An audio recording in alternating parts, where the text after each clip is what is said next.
Le référendum sur l'appartenance du Royaume-Uni à l'Union européenne a eu lieu le 23 juin 2016. Les Britanniques, dans leur majorité, ont voté en faveur d'une sortie du Royaume-Uni de l'Union. C'est chose faite depuis quelques jours. Le fameux Brexit est donc entré en vigueur. Après l'étape de la sortie officielle de l'Union, une période de transition de 11 mois sera observée par les deux parties. Elle s'achèvera le 31 décembre 2020.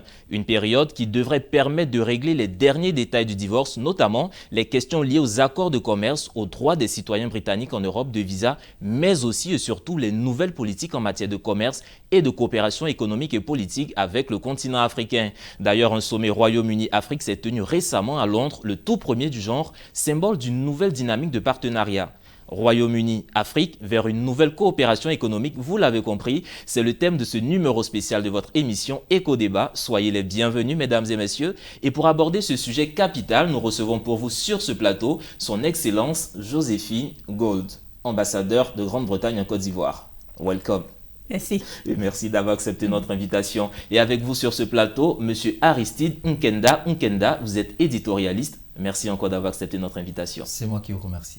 Alors, d'entrée de jeu, on le dit, le Royaume-Uni vient de sortir de l'Union européenne, le fameux Brexit. Cette notion est encore un peu difficile à cerner par beaucoup d'Africains. C'est quoi exactement le Brexit ? En réalité, la Grande-Bretagne a été pays membre de l'Union européenne de plus ou moins 40 ans. Et avec le Brexit, c'était la décision de quitter l'institution de l'Union européenne. Alors, l'Union européenne, c'est un peu comme le CEDEAO ou l'Union africaine. On a décidé de quitter l'institution et être encore regagner un peu notre indépendance. Donc plusieurs décisions, surtout sur les accords commerciaux. Alors, mais qu'est-ce qui a favorisé réellement cette sortie à cette période ? Je pense qu'il y a beaucoup de facteurs. Chaque fois qu'il y a un référendum, on sait que les gens votent pour plusieurs raisons. Alors c'est difficile de vraiment décider. On a fait un référendum il y a plus de 40 ans pour entrer dans l'Union européenne.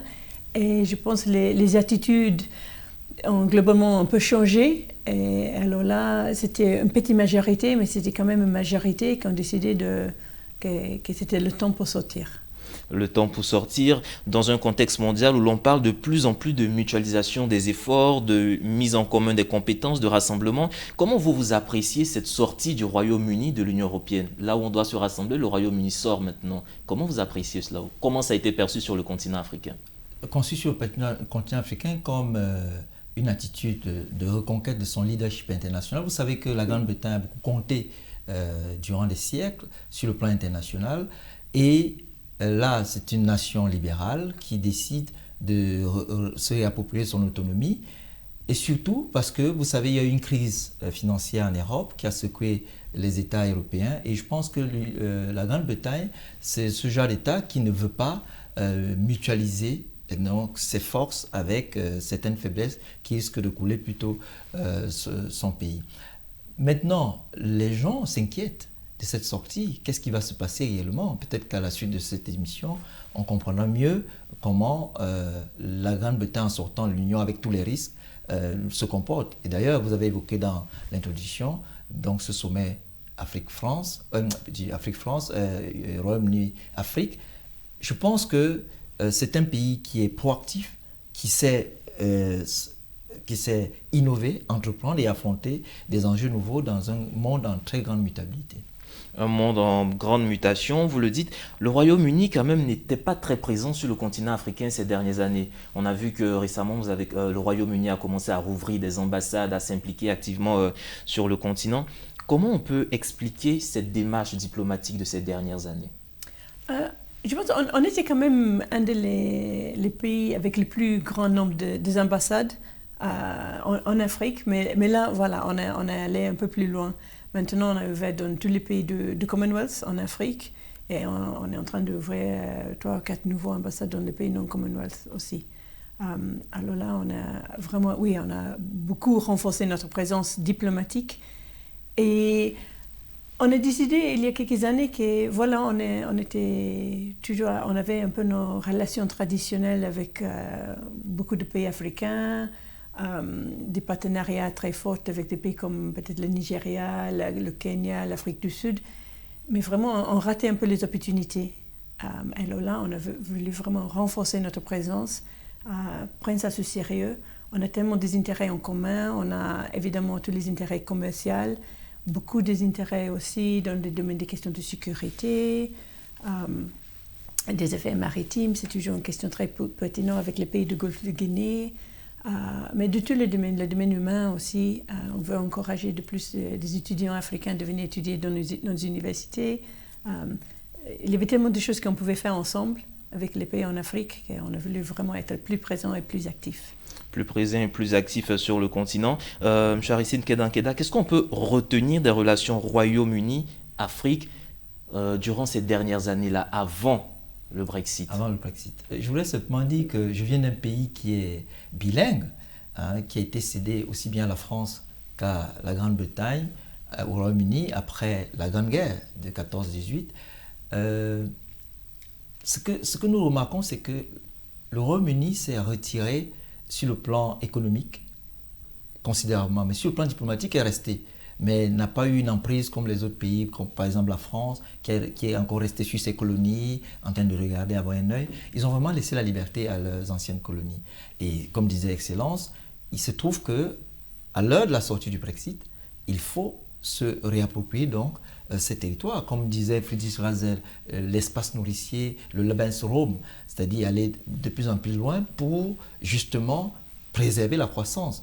Parce que il faut dire aussi la vérité, c'est que ces relations, ces rapports ne sont pas des relations de philanthropie, ce sont des relations de commerce, ce sont des relations d'investissement. D'ailleurs, on va peut-être revenir sur le sommet.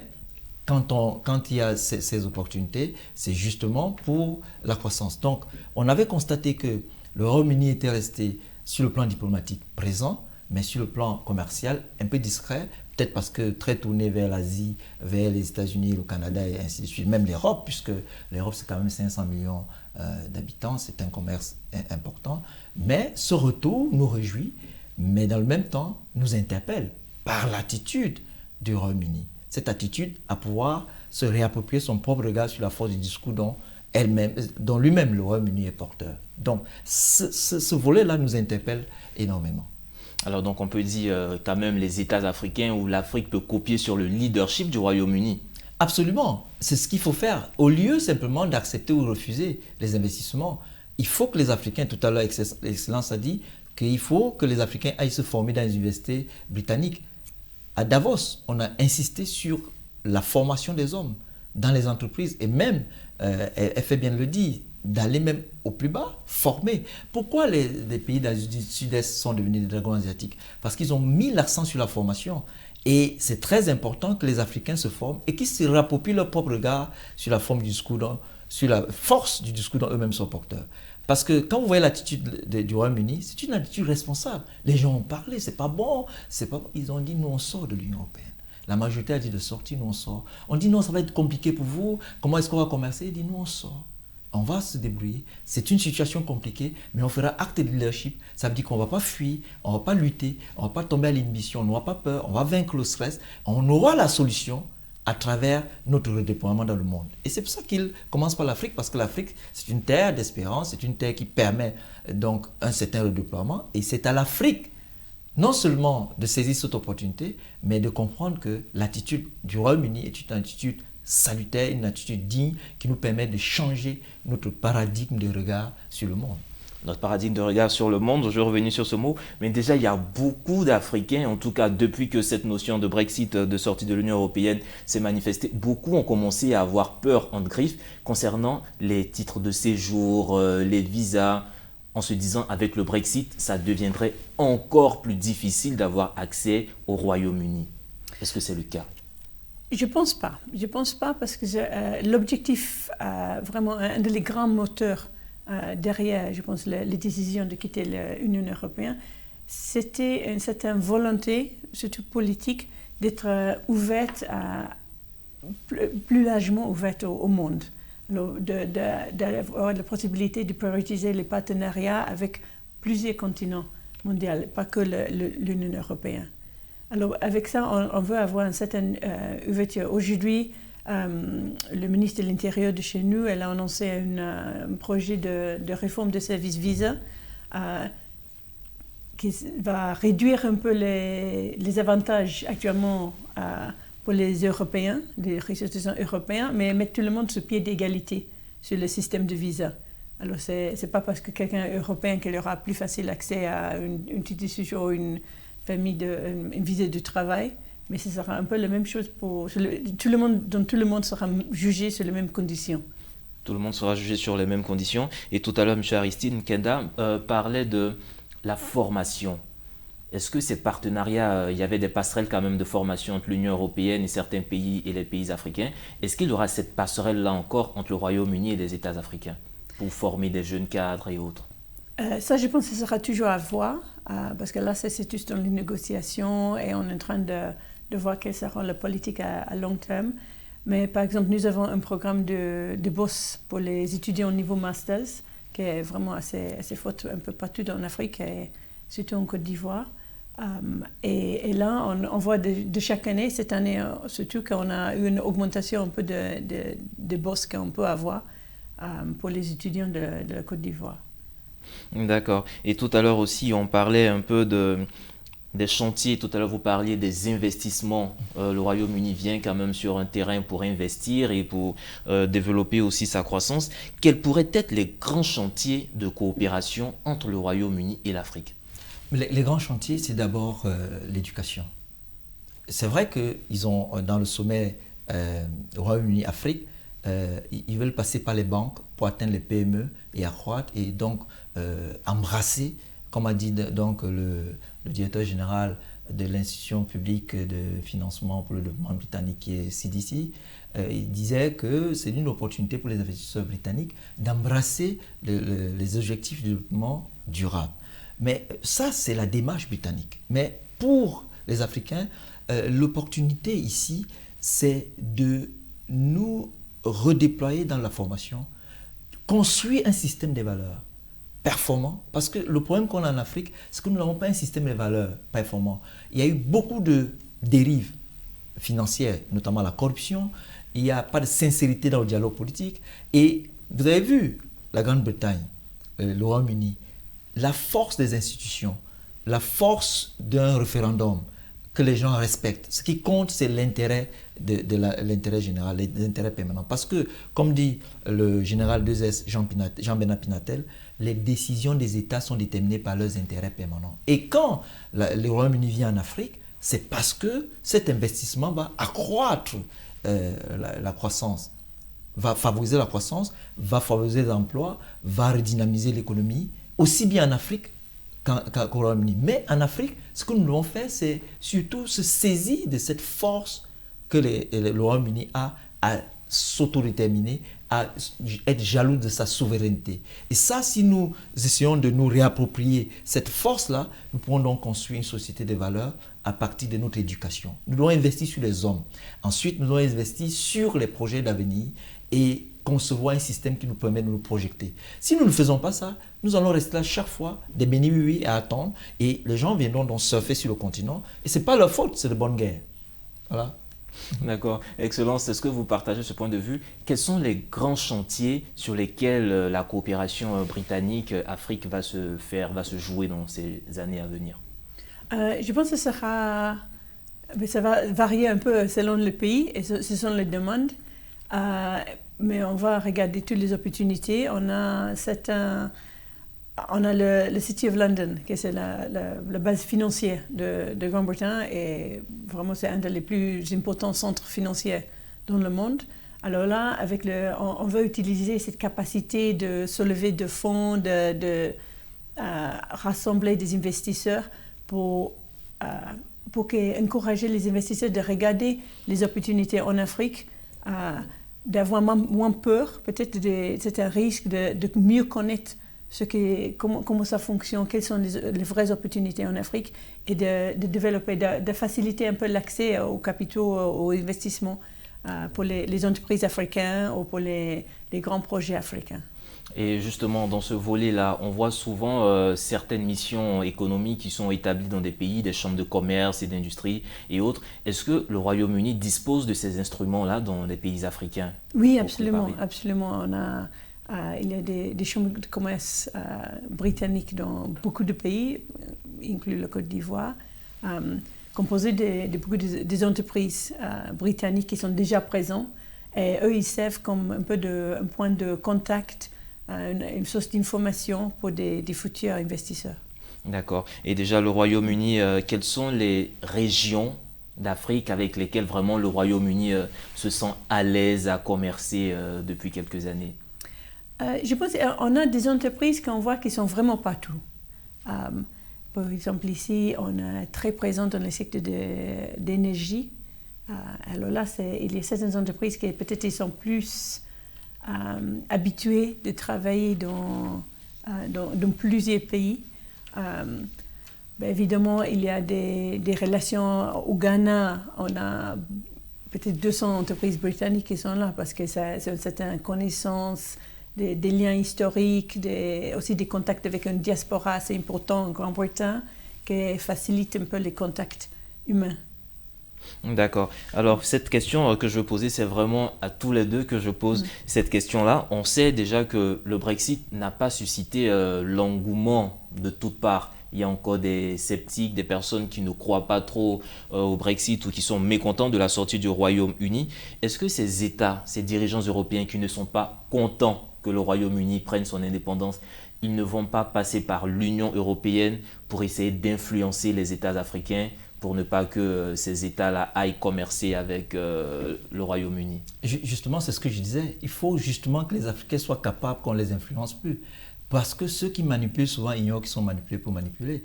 Donc, l'attitude du Royaume-Uni doit inspirer les États africains de se réapproprier. J'insiste là-dessus, leur propre regard sur la force du discours dont eux-mêmes ils portent. Tout à l'heure, je fais un retour en arrière pour la question que tu as posée à Excellence sur les pays avec lesquels la Grande-Bretagne ou bien le Royaume-Uni aime bien commercer. Vous avez vu le directeur général de CDC. Il a dit sur les 400 millions qui ont été mobilisés pour le sommet, 100 millions une banque sud-africaine, 100 millions une banque égyptienne. Et vous voyez que du coup, on s'intéresse d'abord à ceux qui sont performants, ceux qui ont une économie forte. Donc, c'est un message indirect qu'on lance aux autres États. Elle a dit, il y a des accords commerciaux avec la Côte d'Ivoire, qui est aussi un pays en voie d'émergence. Il y avait le Nigeria, et ainsi de suite. Donc, c'est pour dire aux autres pays, même si vous n'êtes pas des pays d'obédience anglophone, vous êtes intéressés parce que le reste des capitaux vont à 32 autres pays pour impacter sur les PME. Donc, quand vous voyez comment les grandes puissances ou bien quand les investisseurs agissent sur le terrain, on parle d'abord à ceux qui sont crédibles, ceux qui sont capables d'impulser la dynamique. Donc, copier ceux qui sont bons pour progresser. Revenir à la question, est-ce que les autres pays européens? Non. Il faut que les Africains sachent que désormais, le monde est en très grande mutabilité, le monde se recompose. Nous sommes passés de la révolution agraire à la révolution industrielle, nous sommes dans la révolution numérique. C'est une chance pour l'Afrique, cette révolution numérique, de rattraper le monde. Et si nous avons une chance, c'est d'abord la formation, comme je l'ai dit, et que nous soyons nous-mêmes, que nous regardions le monde avec nos propres yeux, pas avec les yeux de ceux qui viennent nous distraire ou bien nous détourner de partenaires qui sont crédibles. Quand vous voyez les plus grandes universités au monde, c'est des universités britanniques. Quand vous voyez les plus grands chercheurs au monde de tous les temps, c'est des Britanniques. Donc, c'est des gens qui nous inspirent, ce sont des figures inspirantes que nous devons copier. Et d'ailleurs, par leur attitude, ce Brexit, les gens, ce que Yves Lacoste appelle les représentations. Si vous êtes en Europe, vous voyez ça d'un mauvais œil, mais si vous êtes en Grande-Bretagne, pour les Britanniques, c'est une bonne chose, ils sont sortis. Nous devons aussi concevoir quelque chose qui nous ressemble et nous décidons de faire avec qui nous voulons. Et si le Royaume-Uni vient vers nous avec de bonnes intentions, nous avons à commercer avec eux. Alors, Excellence, tout à l'heure on parlait, je reviens toujours, cette question est aussi pour vous. Est-ce que vous avez des échos de certains dirigeants européens ou bien de l'Union européenne? Est-ce que vous êtes sûr que vous pourrez commercer ou coopérer librement avec l'Afrique sans qu'on ne vous mette des bâtons dans les roues sur certains projets, certains accords? Là, je pense, comme vous venez de dire, c'est vraiment pour les pays africains de décider qu'est-ce qu'ils veulent. Eux, ils sont tous des pays indépendants avec tous les... Ils doivent voir l'intérêt de chaque pays, ils regardent ses propres intérêts et voir quels sont les avantages. Et aussi, dans le monde d'aujourd'hui, c'est quand même assez compétitif. Alors, il y a des investissements, chaque pays a ses projets et les financements ou les partenaires, ils regardent au niveau vraiment global. Alors, c'est important que l'accueil soit bon. attractif, que les conditions sont en place pour protéger les investissements, que protéger les droits de tous les partenaires concernés. Mais on parle vraiment de partenariat. Alors chacun doit voir son intérêt et si ça le porte quelque chose, que ça avance. D'accord. Et tout à l'heure, si on devrait retenir ou bien résumer, qu'est-ce que l'Afrique attendrait véritablement de ce nouveau partenariat? La sincérité d'abord, la sincérité des investisseurs. Et ce n'est pas seulement l'Afrique qui doit attendre. Les investisseurs aussi attendent l'Afrique, comme a dit Excellence, que nous créons une société des valeurs, où il y a une société de droit, justice, équité, pour que les gens, quand ils viennent mettre leur argent, qu'ils soient en sécurité, qu'ils sachent que on va pas quand il y aura un problème, qu'ils ne seront pas défavorisés parce qu'ils viennent d'ailleurs.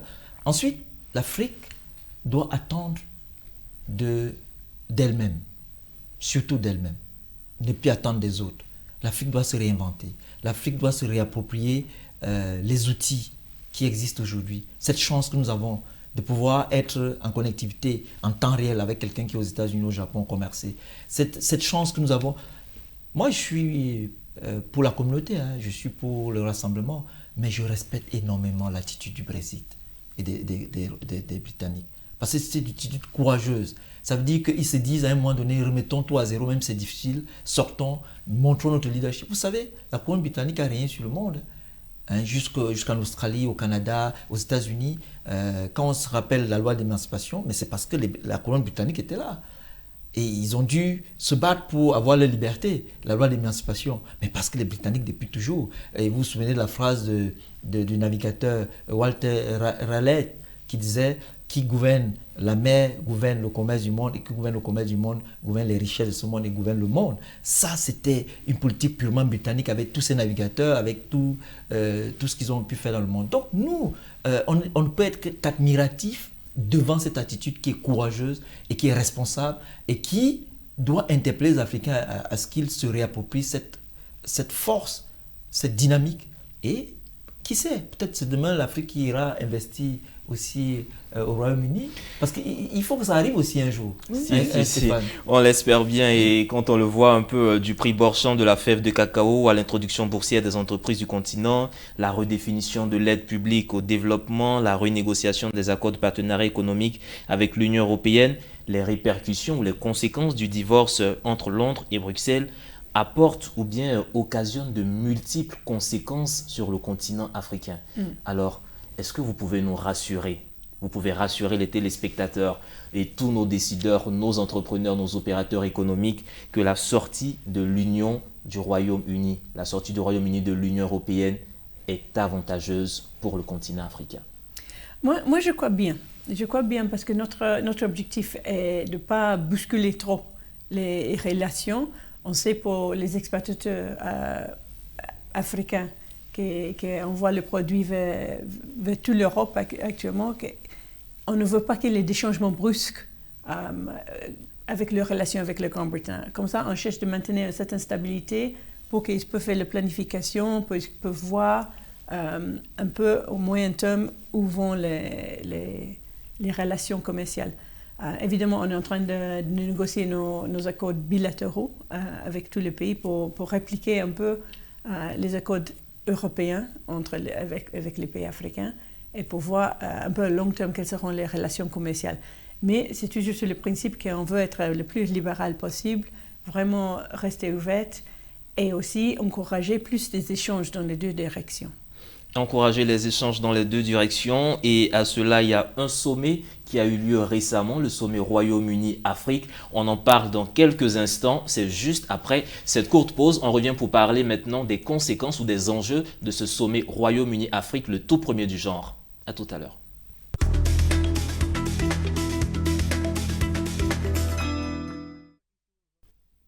Bienvenue si vous nous rejoignez dans cette seconde partie de votre émission Éco-Débat consacrée aux nouvelles relations diplomatiques et économiques entre le Royaume-Uni et l'Afrique après le Brexit. Et nous sommes toujours avec son Excellence Joséphine Gold, ambassadeur de la Grande-Bretagne en Côte d'Ivoire, et avec elle, M. Aristide Nkenda, éditorialiste. Pour trouver de nouveaux débouchés sur le continent, le Royaume-Uni et ses entreprises vont donc devoir sortir de leur zone de confort et renégocier des accords. Et justement, pour impulser cette nouvelle dynamique, un sommet Royaume-Uni-Afrique s'est tenu récemment à Londres, c'était le 20 janvier 2020.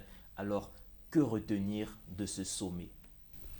Ce sommet, c'était vraiment dans ce mouvement qu'on veut redynamiser toutes nos relations avec tous les pays africains. Alors là, on avait décidé de faire un sommet sur les questions d'investissement. On avait invité une vingtaine de pays africains pour participer pour cette première édition du sommet.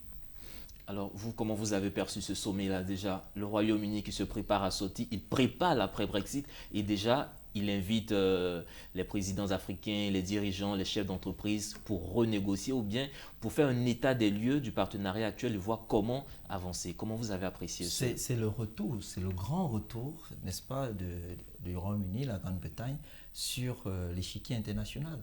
Parce qu'avec l'Union, j'ai l'impression que la Grande-Bretagne se sentait étouffée parce qu'il fallait négocier ensemble alors qu'ils se disent par moment que nous avons des choses à faire, nous voyons comment le monde avance et nous avons des choses à proposer. C'est pour ça qu'ils ont donc invité cette vingtaine de pays avec à leur tête des chefs d'État, des représentants, des chefs de gouvernement et même des chefs d'entreprise pour venir donc parler de cette nouvelle relation entre l'Afrique et la Grande-Bretagne. Moi, je trouve ça salutaire parce que moi, je suis fondamentalement libéral et la Grande-Bretagne, c'est un pays libéral, fondamentalement libéral. Et cette chance que nous avons d'avoir ce contact avec ce grand pays, c'est surtout pour nous redynamiser, nous remettre sur le chemin de la compétition, parce que la Grande-Bretagne, visiblement, aime la compétition.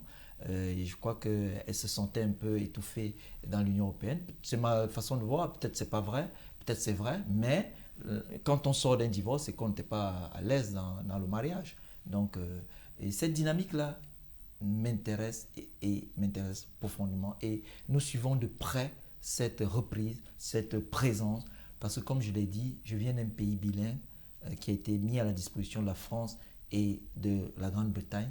Et nous, quand nous allons dans les régions anglophones... Et vous pouvez nous rappeler... Le Cameroun. Donc il y a 2 provinces anglophones. Quand nous allons dans ces provinces, on voit comment la gestion est saine, l'environnement est bien entretenu. Et vous voyez que ce sont eux qui se sont fâchés pour dire que non, depuis 1963, nous sommes ensemble, mais la manière dont vous gérez là, nous, on n'est pas d'accord parce qu'il y a beaucoup de gabégie. C'est pas bien gérer les ressources. Nous, on veut plus être avec vous. Un peu comme le Brexit, là. Nous, on veut plus être avec vous. Donc, vous voyez que c'est souvent dû au fait que quand on est dans un mariage, ça ne se passe pas bien. Et quand vous sentez que vous avez des potentialités et que l'autre vous tire par le bas, mais vous sortez du mariage. Et la Grande-Bretagne, le Royaume-Uni est sorti de l'Union européenne. Moi, en venant en Afrique, c'est une nouvelle opportunité. Il nous donne le champ de pouvoir choisir entre l'Union européenne, la Grande-Bretagne, les États-Unis, le Canada, la Chine, le Japon. Donc nous, c'est tout bénef. Et surtout que c'est toujours vers nous qu'on vient. Je n'ai jamais vu un sommet Royaume-Uni-Asie, ou bien un sommet Russie-Asie, un sommet France-Asie. C'est toujours sur l'Afrique. Ça veut dire que l'Afrique aussi, c'est une entité mondiale qui compte. Donc nous devons, nous saisir de cette opportunité pour dire désormais notre mot, au lieu qu'on vienne nous dire ce qu'on doit faire. Alors, Excellence, est-ce que vous partagez ce point de vue? Est-ce qu'avec les procédés, le fonctionnement au niveau de l'Union européenne, vous avez senti quelquefois des lourdeurs dans l'application de certains de vos projets? Je pense que pour nous, dans l'avenir, on reste toujours un pays européen, géographiquement et bien sûr. Et avec une longue histoire des cultures partagées, on a beaucoup de choses en commun avec l'Union européenne. C'est vraiment, on a voulu sortir de l'institution de l'Union européenne, des structures administratives. C'est là qu'on s'est séparés maintenant. Le divorce, c'est un peu institutionnel. Mais certainement, ça ne veut dire pas qu'on ne va pas travailler quand c'est pertinent ensemble avec les pays membres de l'Union européenne ensemble. Comme on travaille beaucoup avec le Canada, par exemple, on a une grande campagne sur la liberté de la presse qu'on fait depuis 1 ou 2 ans avec le Canada. Et on peut envisager de faire un peu la même chose avec certains pays européens. Cette année, on organise le COP26, le grand sommet sur l'environnement. C'est la Grande-Bretagne et l'Italie qui fait ça ensemble. Alors tous ces partenariats bilatéraux vont continuer, vont être renforcés, mais on fait ça un peu dans le bilatéral, quand ça marche pour nous. Et déjà, après ce sommet, ces dirigeants, ces présidents africains qui étaient là-bas, ces dirigeants, ces chefs d'entreprise, quels sont les premiers échos, les premiers retours que vous avez? Tous les échos que moi j'ai eus, c'était assez positif. Je pense que ça a permis beaucoup de chefs d'État africains de venir vraiment parler un peu de leur vision, de leur pays, de l'actualité africaine, direct avec des grandes entreprises britanniques, mais aussi il y avait tout le secteur privé africain, que c'est dynamique et peut-être c'est pas assez visible au niveau mondial, mais ça nous a permis de créer ces contacts directs entre le secteur privé africain et le secteur privé britannique pour vraiment avoir des bonnes discussions. Alors là, nous avons vu il y avait 6,5, je pense, milliards de livres sterling des accords faits sur le moment avec des plans aussi pour des futurs investissements. Mais ça, c'est un peu les headlines du jour. Mais normalement, ça doit signaler le lancement d'un processus. Ça, c'est un nouveau chapitre dans nos relations et avec beaucoup plus de vigueur, d'énergie dans les échanges. Beaucoup plus de vie dans les échanges et on voit que juste après ce sommet Royaume-Uni-Afrique, on a quand même certains pays ont bénéficié, ou précisément la Côte d'Ivoire a bénéficié de la visite tout récemment du prince. Alors, est-ce que tout ça c'est dans la même logique ou c'était prévu depuis longtemps? Un peu les deux. Voilà, c'était quelque chose qu'on attendait, mais là, on a pu profiter du moment. Et voilà, c'était un peu la chance que ça a venu tout de suite après, mais je pense que ça montre aussi que c'est un vrai intérêt.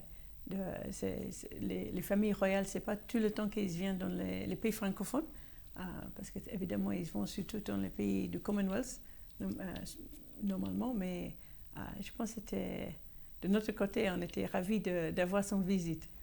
Ravis d'avoir cette visite. Je pense que aussi ici, les dirigeants étaient ravis. C'est quand même un signe de, je dirais pas de réchauffement, mais d'embellissement encore des relations diplomatiques. Oui, et surtout préciser, vous voyez bien comment les institutions sont fortes dans ces pays, dans ces grands pays. Vous voyez comment la couronne britannique joue un rôle important dans l'économie britannique. Vous savez, même le mariage princier, c'est une opération de marketing importante. Donc, le déplacement simplement d'un prince de la couronne, c'est quelque chose d'important et qui vient donc crédibiliser l'action gouvernementale sur le terrain. Donc, pour moi,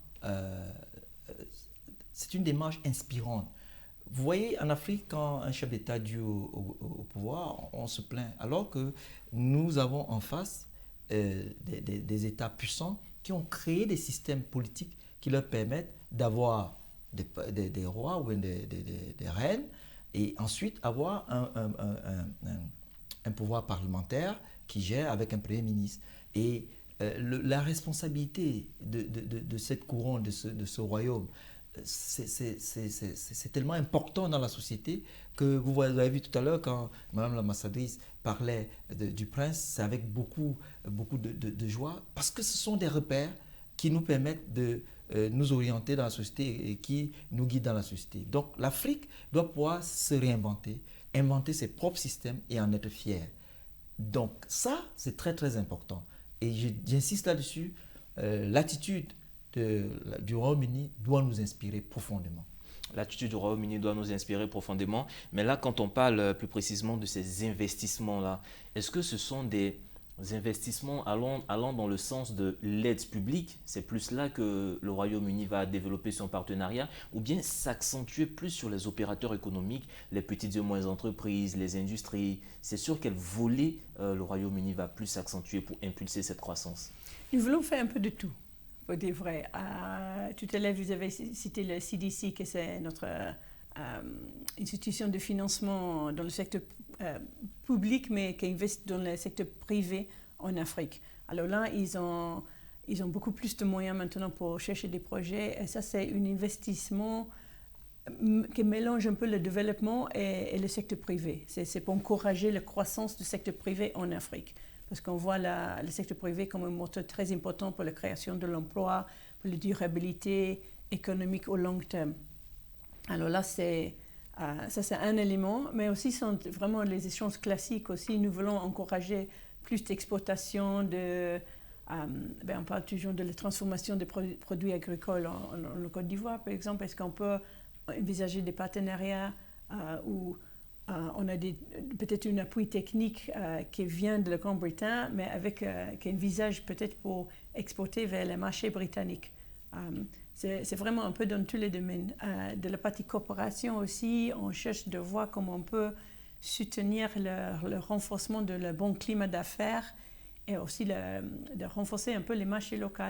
Actuellement, aujourd'hui, on termine 3 jours de formation avec les banques ici à Abidjan sur comment structurer les investissements, les projets, les financements pour les projets, les grands projets. Alors ça, on est en train de faire un peu accompagner avec des formations aussi. Alors justement, au niveau des exportations, là c'est une question vraiment qui m'est revenue pendant les échanges. Généralement, on voit avec l'Union européenne et les autres parties, quand les pays africains doivent commercer, ils se basent généralement sur une monnaie. Il y a une monnaie standard autour de laquelle pivotent tous ces commerces-là. Est-ce que dorénavant, pour commercer avec le Royaume-Uni, les entreprises africaines, les dirigeants africains vont d'abord passer par le dollar ou par l'euro avant de revenir reconvertir en livre sterling, ou les échanges se feront directement à partir du livre sterling? Je pense que ça dépend sur le produit. Alors, tout ce qui est pétrole, au niveau mondial, c'est au dollar. Le cacao, c'est principalement en livre sterling. Alors, ça dépend. Nous cherchons beaucoup de travailler et voir comment on peut travailler plus avec les monnaies locales. Ça, c'est soit avec nos prêts qui font nos institutions, pour chercher de faire ça dans le monnaie locale pour amortir un peu les risques pour les pays africains. Amortir les risques pour les pays africains, mais déjà aussi quand on regarde au-delà de ces produits d'exportation et autres, quels sont les secteurs qui risquent de capter réellement les investissements britanniques sur le continent africain? Surtout les PME. Les PME, pourquoi? Parce que le CDC, le directeur général du CDC a dit qu'ils vont aussi ils vont aller dans les fonds d'investissement pour donc soutenir les PME. Et c'est pour ça que Excellence dit qu'ils sont en train de former les banques. Vous avez vu que même sur les 400 millions de dollars rassemblés et mis à disposition, c'est vers les banques qu'on envoie les premiers sous. Parce que leur démarche, c'est pour mieux aider, c'est de passer par les fonds d'investissement et atteindre facilement les PME de 32 pays africains qu'ils ont ciblés. Donc, visiblement, c'est cette démarche-là, c'est par là qu'ils vont essayer de passer. Et cette question, le Royaume-Uni se retire de l'Union européenne, mais on sait quand même que le Royaume-Uni en tant qu'entité contribuait à hauteur de 12 milliards d'euros environ pour l'aide publique, le financement à l'aide publique. Ce budget que le Royaume-Uni faisait passer par l'Union européenne, qu'est-ce qu'il en sera? Le Royaume-Uni va maintenant mettre ce budget directement à la disposition des États africains, ou bien va toujours participer un peu à certaines activités de l'Union européenne, à soutenir l'Union européenne? Alors, comment on va les dépenser? Ça, c'est toujours à discuter et à voir. Alors là, je ne peux pas dire, mais ce que c'est sûr est qu'on maintient on dépense 0,7% de PNB, que c'est un objectif de notre PIB dans le développement. Alors le montant que nous dépensons chaque année, ça reste. Ça c'est lié à notre le PNB. Alors là, ça c'est basé dans la loi de chez nous. Alors le montant reste. Comment on va le dépenser, ça c'est à voir. Ça, c'est à revoir. Alors, on a vu la monnaie ne sera donc pas un frein pour les échanges commerciaux, mais on sait que les échanges commerciaux depuis 1980 ne constituent pas véritablement le pilier des relations entre Londres et l'Afrique. Qu'est-ce qui va changer? On voit que c'est une très petite portion de nos échanges commerciaux qui sont actuellement avec l'Afrique. Et ça c'est quelque chose qu'on veut vraiment booster, changer. Il y a quelques années, on a créé une structure, pan-africain pour vraiment concentrer sur notre commerce international, mais avec un département qui travaille vraiment sur les relations avec l'Afrique. On renforce nos équipes dans toutes nos ambassades pour voir d'encourager tous ces liens. Et tous ces liens, et cette question, elle est encore pour vous, on parle d'économie, tout et tout, mais cette relation, ce partenariat Afrique-Royaume-Uni, est-ce que quelque part, la barrière linguistique ne poserait pas un problème? C'est-à-dire d'un côté, on a vraiment l'Afrique francophone, l'Afrique lusophone, l'Afrique anglophone. Est-ce que la barrière linguistique ne va pas poser problème dans certains échanges? Moi, je pense de moins en moins. De moins en moins parce que moi, j'habitais en Côte d'Ivoire il y a 10 ans et je suis revenue ici maintenant en 2016 et je vois nettement le changement avec la quantité de gens qui se sentent à l'aise parlant en anglais. Alors là, on voit que les jeunes surtout, ils sont très motivés avec les accès aux médias sociaux, ils peuvent. Nous avons un programme avec le British Council qui est un peu notre institution culturelle. On fait ça tous par l'Internet et par les voies des médias sociaux, qui s'appelle English Connect pour faciliter l'apprentissage d'anglais. Mais je vois que les gens sont très ouverts. Et de notre côté, un de nos partenaires économiques principaux, c'est la France. Alors, c'est les Britanniques et les Français qui peuvent trouver une manière pour faire les échanges. Je ne pense pas que ce n'est pas la langue que ça peut être la barrière. La langue ne sera pas la barrière, vous partagez ce point de vue? Oui, absolument, puisque de plus en plus, beaucoup d'étudiants ivoiriens, béninois, togolais, sénégalais prennent des cours en anglais. Et vous avez vu que de plus en plus, quand on recrute, on vous demande d'être bilingue. Parce que dans le commerce, généralement, c'est en anglais qu'on commerce dans le monde. Donc, ça ne peut pas être un problème. Visiblement, ça ne peut pas être un problème. Et vous voyez, même dans les pays, je reviens encore au Cameroun, aujourd'hui, beaucoup d'enfants de familles francophones préfèrent étudier en anglais. Par exemple, mon fils aîné, lui, je suis d'une famille francophone, mais lui fait ses études parce que vous avez le choix. Mais ici, les gens, de plus en plus, en Côte d'Ivoire, dans les pays de la sous-région, les gens se mettent à l'anglais. Et même, vous voyez, même dans certains forums, dans certaines rencontres de think tanks, dans certaines associations, on se débrouille par moments à parler aussi en anglais. Parce qu'on a compris que si on veut aller très loin, on est obligé d'être soit bilingue, soit trilingue.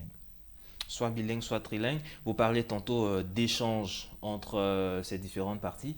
Est-ce qu'on pourra arriver dans des années à venir, à court terme ou à moyen terme, à cet échange industriel aéronautique, l'expérience du Royaume-Uni au service de l'Afrique? Est-ce que dans quelques années, on entendra une usine de montage automobile d'origine britannique sur le continent africain? Est-ce que ce sont des choses en projet? Je pense que c'est possible. Chaque pays doit voir, et vraiment c'est pour les pays africains de voir où ils ont les avantages, où est-ce qu'ils peuvent jouer un rôle. Et vraiment, regardons dans chaque région, les sous-régions, avec l'accord de commerce transafricain, interafricain, je pense que ça va ouvrir un peu les marchés africains aux pays africains. Alors là, la Côte d'Ivoire, par exemple, c'est très, très connu comme un pays de production de cosmétiques et des questions pharmaceutiques. Alors là, est-ce que ça c'est quelque chose qui est très spécialisé chez nous aussi? Là, peut-être il y a des potentiels pour développer cet aspect pour viser sur le marché continental africain. Alors vous partagez ce point de vue ou bien vous attendez vraiment cet échange d'industrie, cet échange au niveau de l'industrie? Mais elle a dit depuis le début, il faut bien suivre ce qu'elle dit. Elle dit c'est à chaque pays de voir. J'aime bien cette attitude libérale de la Grande-Bretagne. C'est à chaque pays de voir. Donc c'est un message qui est lancé aux pays africains pour dire n'attendez pas toujours qu'on vienne vous dire. Vous aussi vous pouvez vous décider. Si vous décidez de faire venir des usines, on trouvera le moyen. Mais c'est à vous de vous décider. N'attendez pas qu'on vienne toujours. Peut-être la Grande-Bretagne va peut-être se dire, est-ce que si en allant même, est-ce qu'ils vont adhérer? Parce que ce sera comme si on leur imposait cela. Et comme c'est une société libérale, ce discours est très très important. C'est à chaque pays de nous, c'est à l'Afrique de nous dire. Elle a dit, il faut qu'on retienne cela. Il faut retenir cela, c'est à chaque pays de définir en tout cas sa politique de relation avec le Royaume-Uni. On peut le dire, nous arrivons au terme de cette émission. Si on devait retenir quelque chose de cette alliance, cette nouvelle alliance Royaume-Uni-Afrique, quelles sont les grandes lignes? Qu'est-ce qu'on devait retenir définitivement?